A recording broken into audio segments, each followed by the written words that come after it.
Welcome back to the Art and Business of Writing. I'm Kayla Thomas, and I'm here with my co host, Chris Jones. Hey, Chris, we're a week into the new year. How's it treating you so far?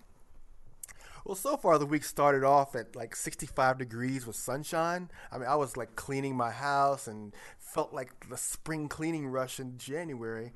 And now the week has ended and I've got 8 inches of snow on the ground. Oh my gosh. So that's kind of that's kind of the winter life that I live. But as far as the writing life, I've been more in sales mode this week. I've been hammering out queries and just working with different authors that I've got on their books. So it's been a good week. It's been a good week. How about yourself? Nice. Well, I'm moving along. It's been frigid over in Eastern Washington. I think we hit a high of 11 one day this week, so I've been trying to keep the pipes from freezing in my house. But I've also been making some great headway on my next novel, so it's easy to settle in and write when it's too cold to want to stick your nose out the door. Oh man, 11. Yikes. And I'll raise you your 8 inches of snow. I think we're getting another 8 inches. We've got a couple, 2, 3 feet on the ground already. So, and we're getting more as we speak. So, Oh my gosh, that's so much my husband had to snow. shovel the roof this afternoon because we have an ice dam. Oh, Yeah, yeah. yeah. Just giving you some Yeah, I'll perspective just there. I'll stick to. Yeah, yeah, it does. I'll stick to not complaining about 8 inches of snow and the occasional winter storm that I get every so often in kind of the coastal Virginia area where I live. There you go. I'm just keeping you humble. So last week we kicked off 2017 by talking about what a helpful tool Evernote is for writers. In the spirit of continuing to fill your writer's toolbox for maximum productivity, this week we're going to discuss Scrivener. So, Chris, I wrote my first book and a half in Word before I even heard about Scrivener.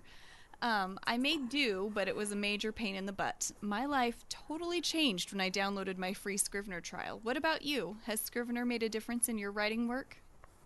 Oh yeah.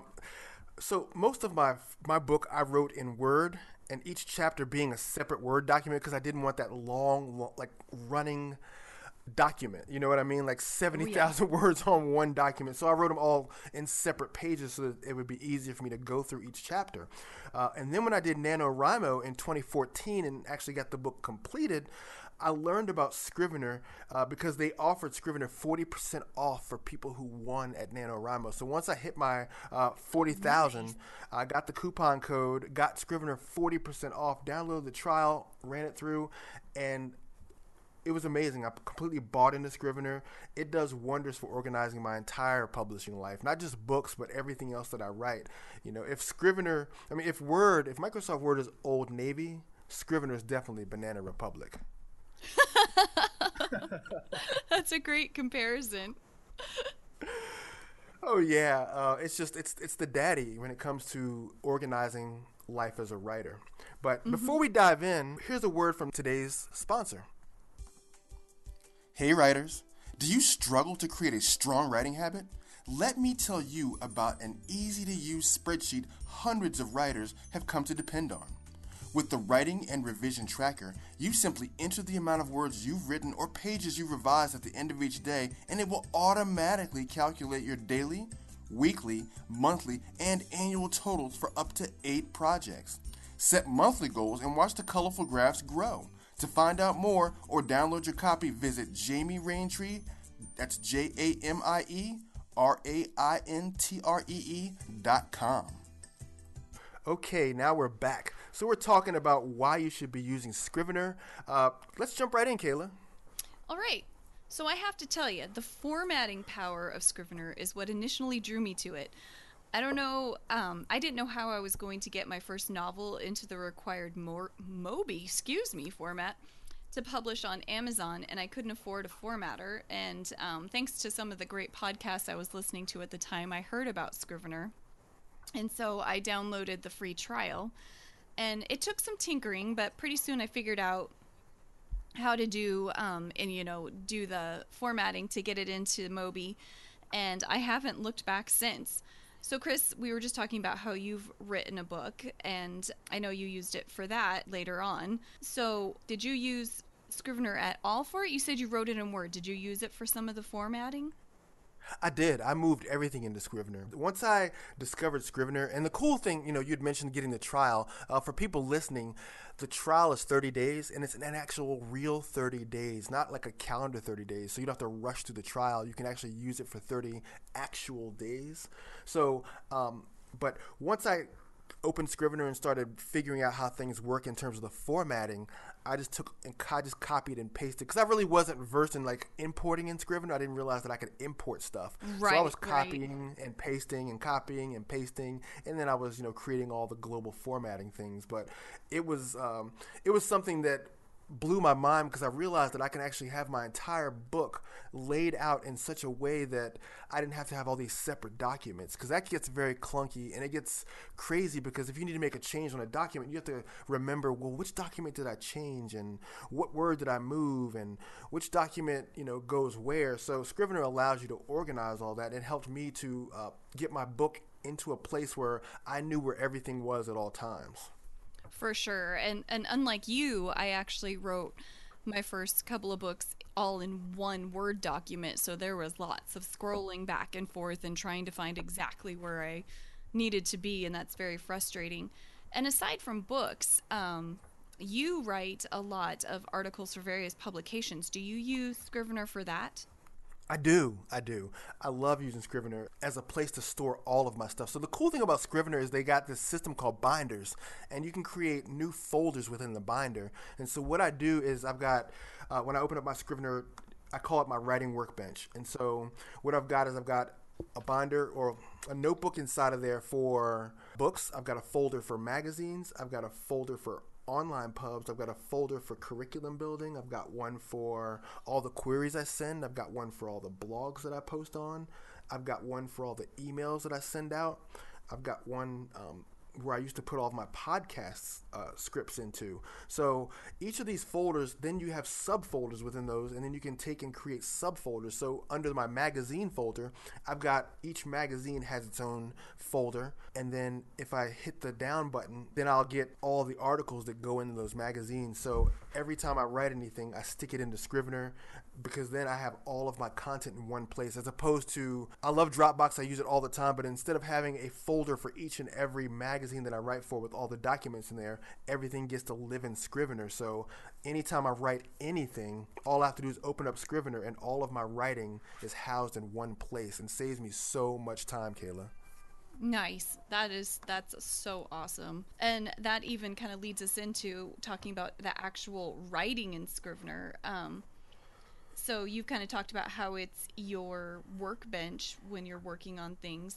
Is there anything else you want to add to that when you're doing your actual writing in Scrivener? Well, when I'm actually doing writing in Scrivener, the cool thing with having stuff here is that I get to use a lot of the other tools in there. So Mm-hmm. there's like a notes section where I can put notes for each thing. So if I'm writing a particular story and there are certain notes that need to go in there, there's a document notes section and I can stick these notes over there.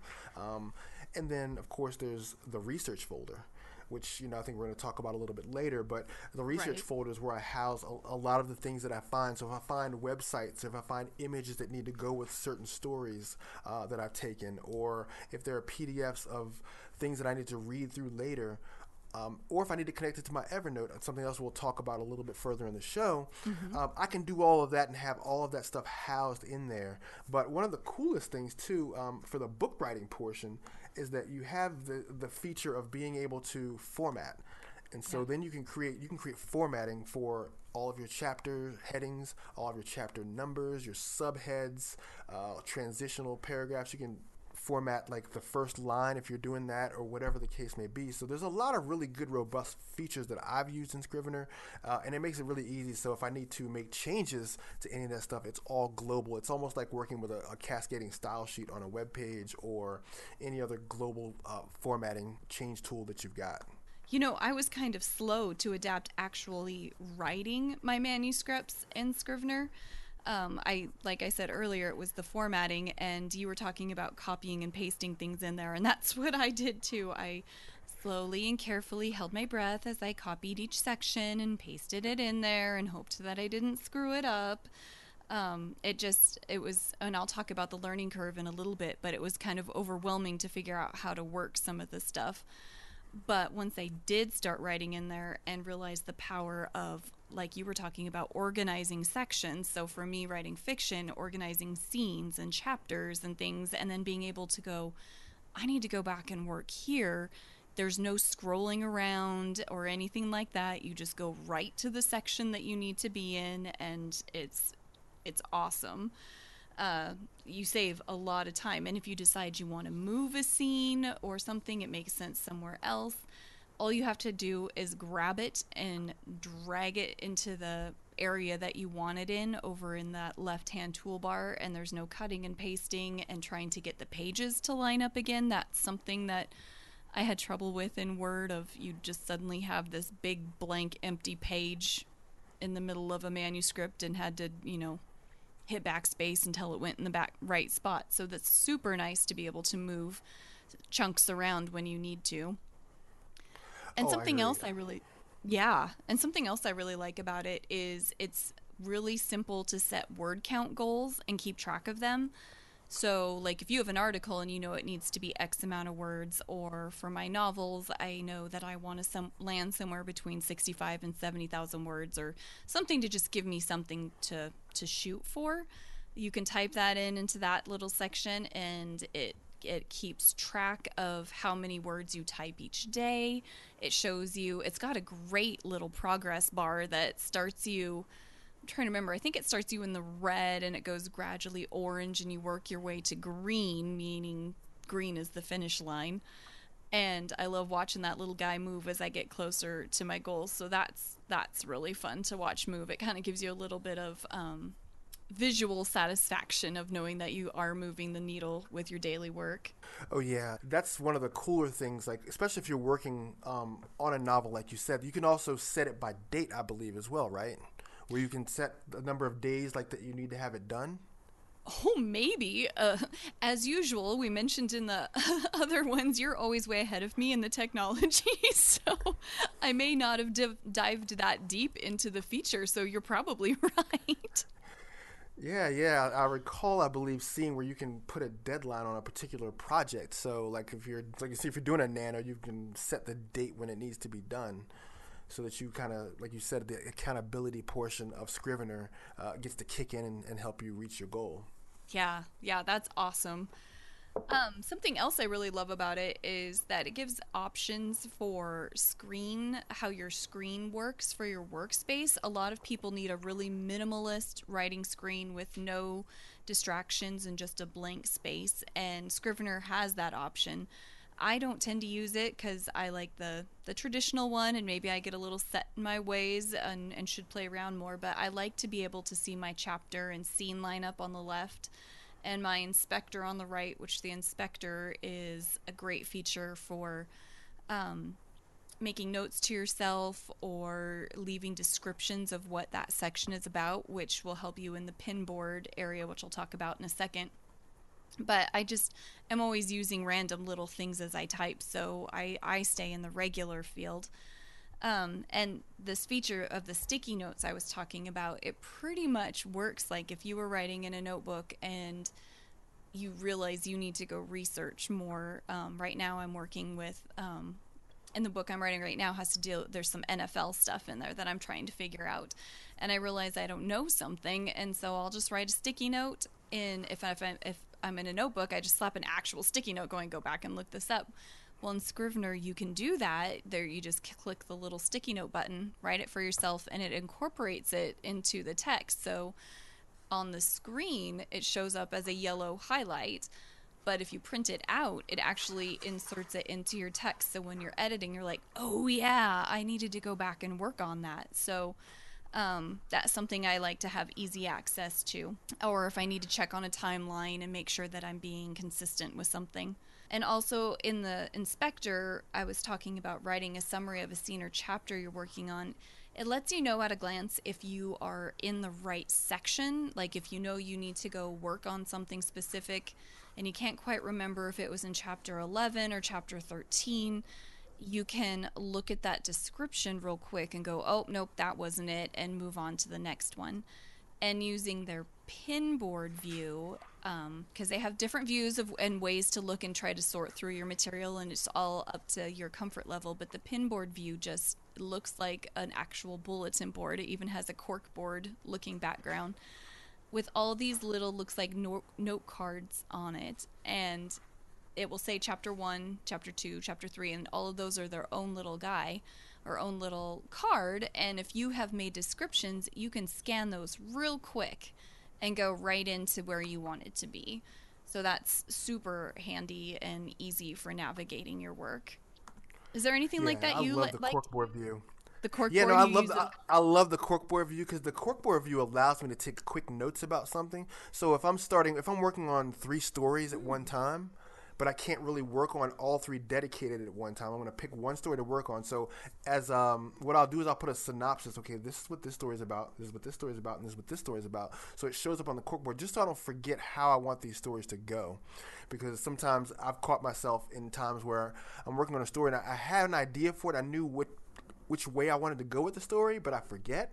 Then I've got to kind of regroup myself. But having the corkboard allows me to jot a few notes on the back of that note card so that I can refer to that and say, oh, yeah, that's right. That's how I want that story to go, because I don't get to every story every day. If I like I said, if I've got three stories on the board, I may start one today, but I may not get to one until Thursday or Friday. So whatever I think about on a Monday may not be in my mind on a Thursday or a Friday. So it's a great resource. Yep, for sure. And you can also jostle things around on the corkboard if you want to. You can grab Yes. a file and drag it to the first place position or the last place position, whether it's an article or a chapter, however, you're moving things around. So that's super fun.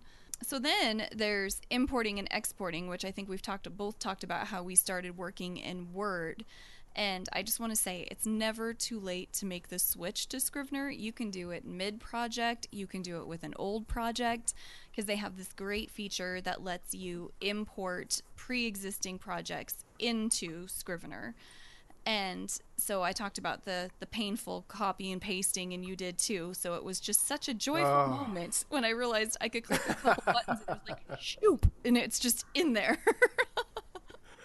I It takes know. out a Think lot of of all the the time we could have opportunity. saved. I know, and it takes out a lot of opportunity for human error of accidentally chopping something out, or I don't know, all the things that happen when we are too involved.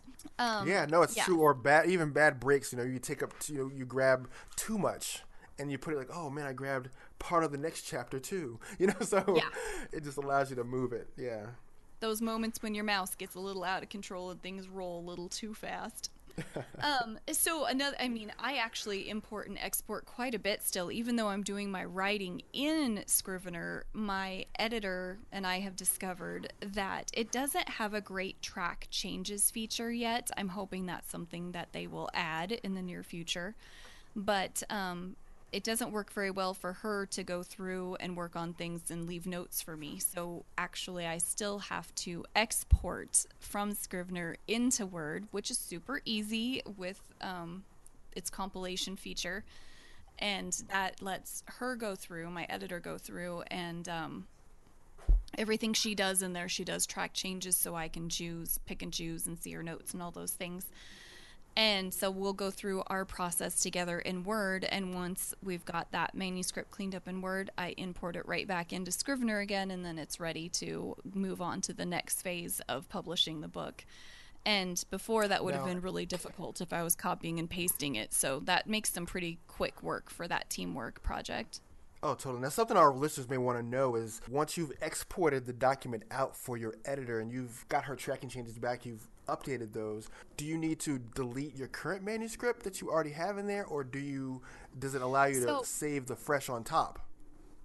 Okay, so I've always been a little worried about that. So what I've done is I will pull that first manuscript, the one that's pre-editor, I'll pull that down and stick it in the research area so it's there, safe, just in case the unthinkable happens somewhere along the line. And then when I import the clean copy that I've created with my editor, it goes right into that top binder. I can't think what it's called right at the top, but you know what I'm talking about, where it's the main part of the binder, and that's where the Yes. clean one goes. So I know that my unedited one is still available down in the research and safe, and then the new one is up there, and I know that I'm always going to work with that new one. And you have to remember to, check some boxes to make sure the old one is not included in your compile in any way when you go to format and upload.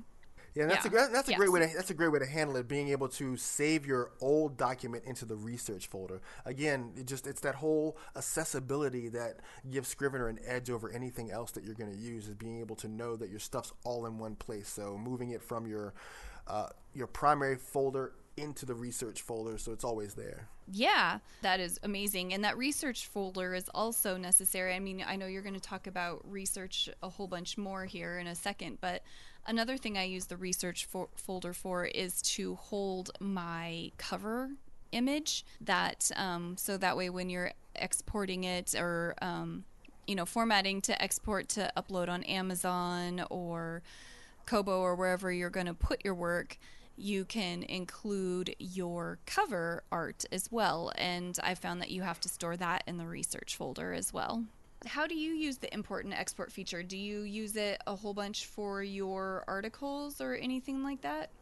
I do, because all of my editors require me to submit in a Word document. What I'll do is Oh. after I've completed the writing, then what I'll do is I'll hit the export feature. Export, save as a Word document. It'll pop up on my desktop, and then all I have to do is email it to them. So it's really easy breezy. I don't have to touch anything. I don't have to open Word. It's already ready in the format they want.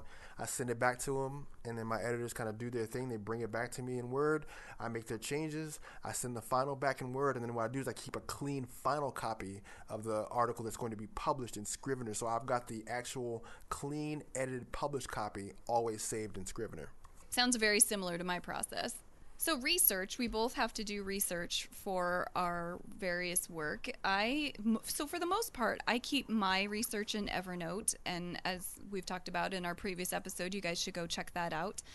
It's a great resource, but I know there is that space in Scrivener for research, and I have friends that when they write, they put it all in Scrivener. And so I haven't played with the feature a lot, but I know you play with it a little bit more. Do you want to talk about that?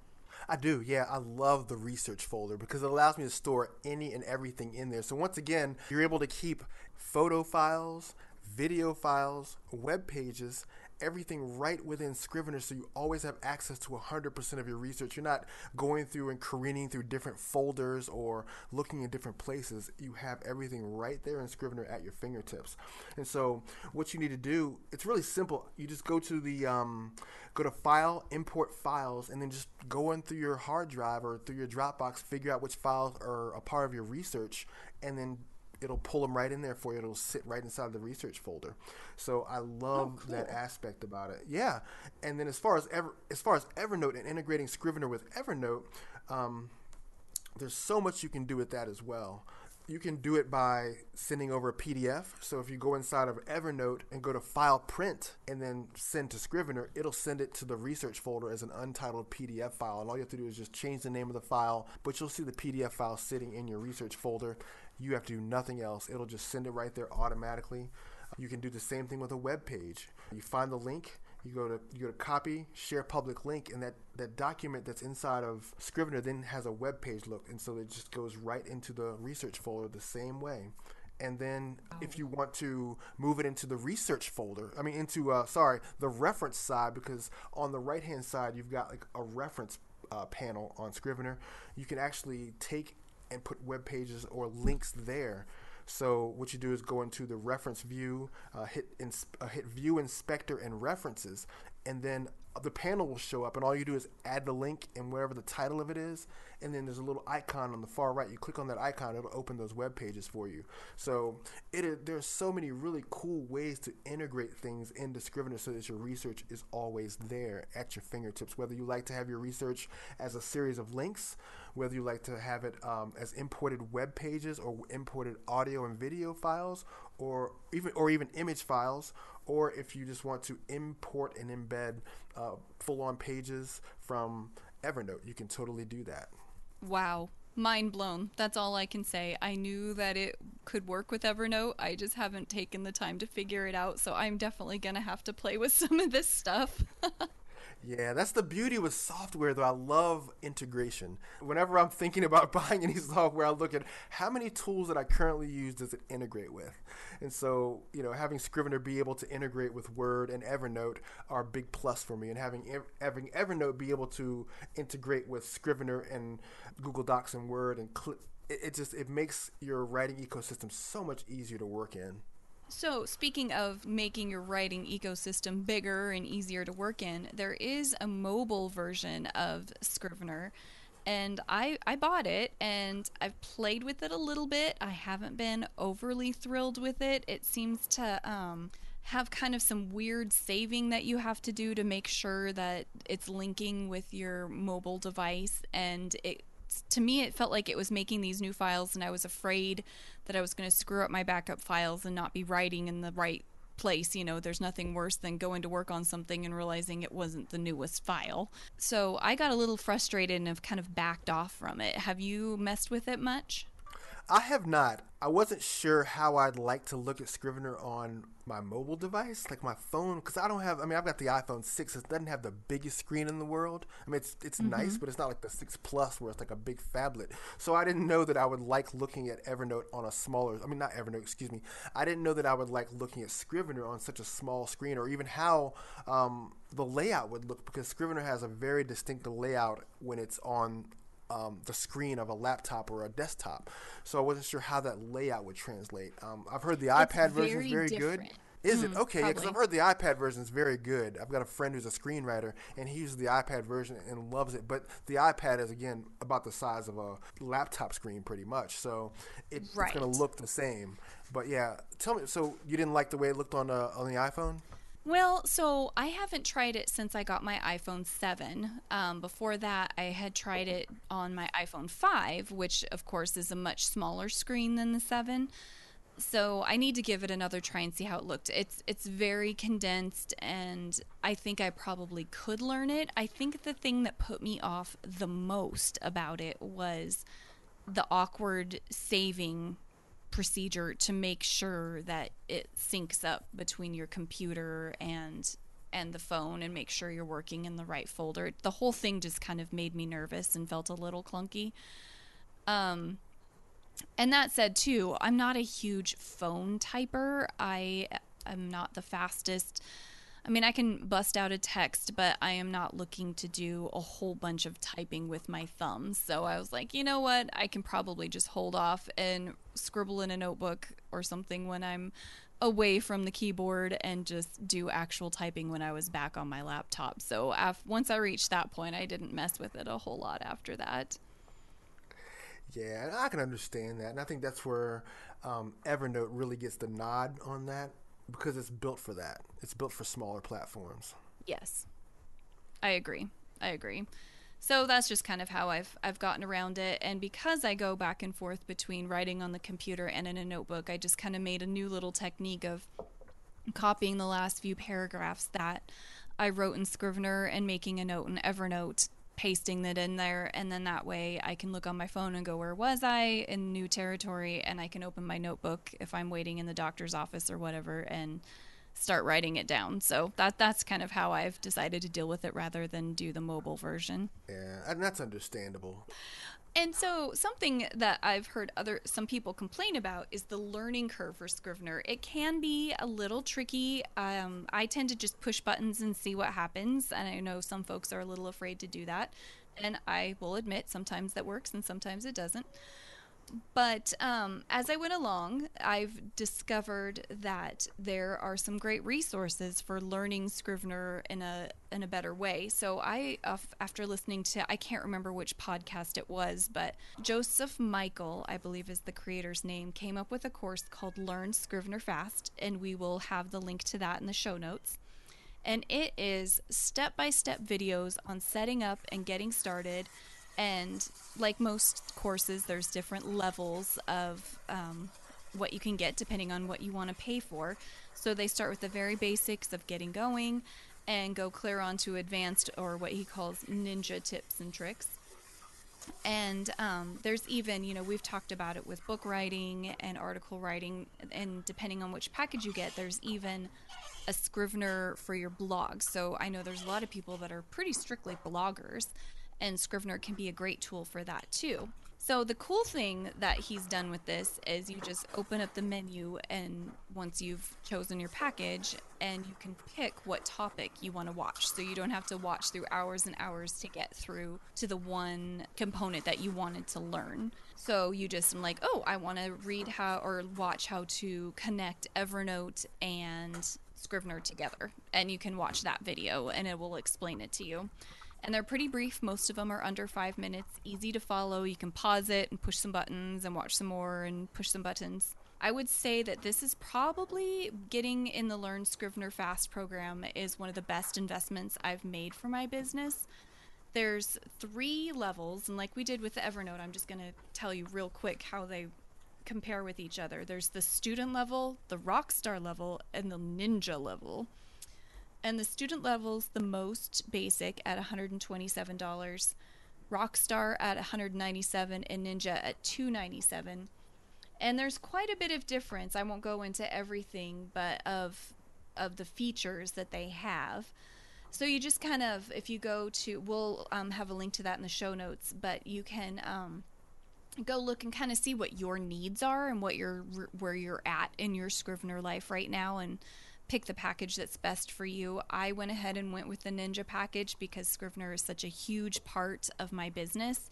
I mean, it's housing all of my work and needing to do all the things for me. And so I just went ahead and went Ninja, and it's like a lifetime subscription. So one and done, and you just keep having lifetime access, because sometimes you learn how to do something and then you don't use it for a while and then you forget and you got to go back and refresh. What about you, Chris? Have you found any ways to get through the Scrivener learning curve? I've had to learn everything on, well, of course, YouTube University.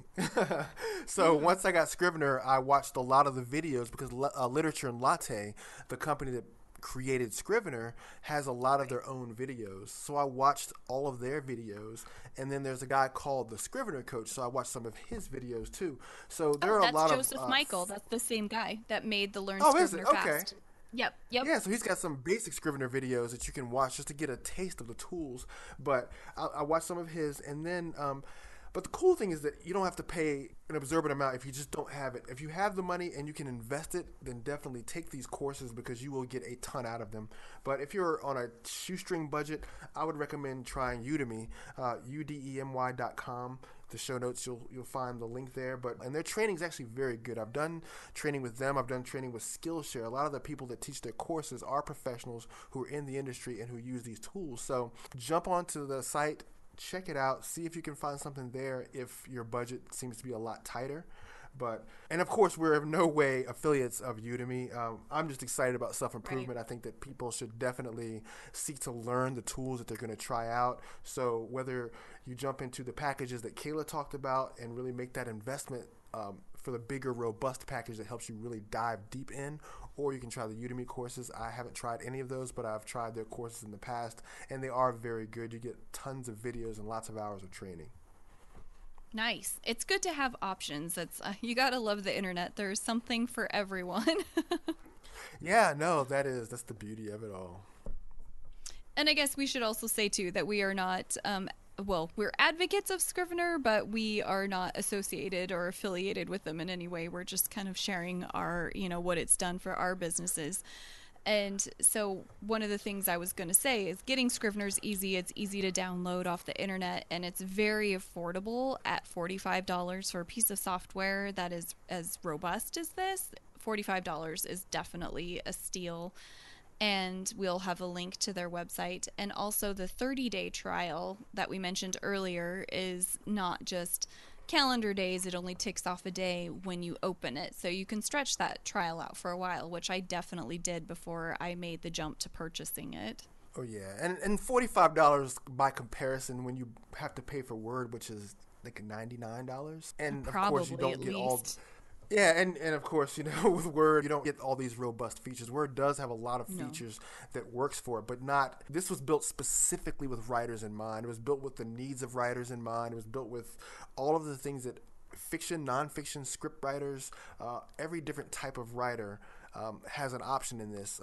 When you first open Scrivener, it gives you various templates for any type of writing that you want to do. So if you want to do a short story or a script or a fiction book or a novella or nonfiction, it gives you, or even just a blank template, you have the option of learning how to build those out through templates. So it's made just for you as a writer. So definitely jump on it. $45 is a phenomenal price for a software that they could probably get 3 or 4 times as much for. Oh, definitely. So try Scrivener out. If you have any questions about Scrivener, or do you have any ways that you use Scrivener that we haven't talked about, or you've discovered things in Scrivener that really get you excited that you want to share with other people, you can find me by clicking the contact button on my website at readywritelaunch.com.